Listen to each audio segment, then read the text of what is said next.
മദ്യം വലിയ വിപത്താണെന്ന് അറിയാത്തവരല്ല നമ്മുടെ ഭരണാധികാരികൾ.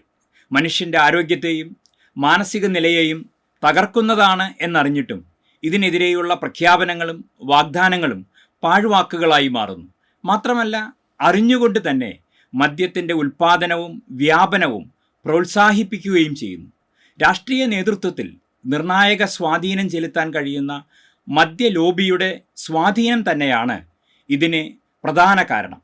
ഒപ്പം ഗവൺമെൻറ്റിന് ലഭ്യമാകുന്ന ഉയർന്ന വരുമാന സ്രോതസ്സ് ആണെന്നതും. സ്ത്രീകളുടെയും കുട്ടികളുടെയും കണ്ണീരിൻ്റെയും വിലാപങ്ങളുടെയും ശാപമാണ് ഈ വരുമാന സ്രോതസ്സ് എന്നത് ഭരണകർത്താക്കൾക്ക് വിഷയമേ അല്ല. കുടുംബങ്ങളുടെ തകർച്ചകളും അവരെ ഒട്ടും അലോസരപ്പെടുത്തുന്നുമില്ല.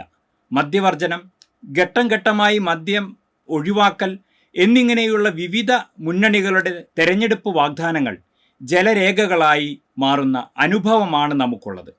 തകർക്കപ്പെടുന്ന കുടുംബ ബന്ധങ്ങളുടെയും സാമ്പത്തിക പരാധീനതകളുടെയും നിരന്തരമായ ആരോഗ്യ പ്രശ്നങ്ങളുടെയും ഇരകളാക്കപ്പെടുന്നു എന്നറിഞ്ഞും മനസ്സിലാക്കിയും അധികാരികൾ കണ്ണടയ്ക്കുന്നു.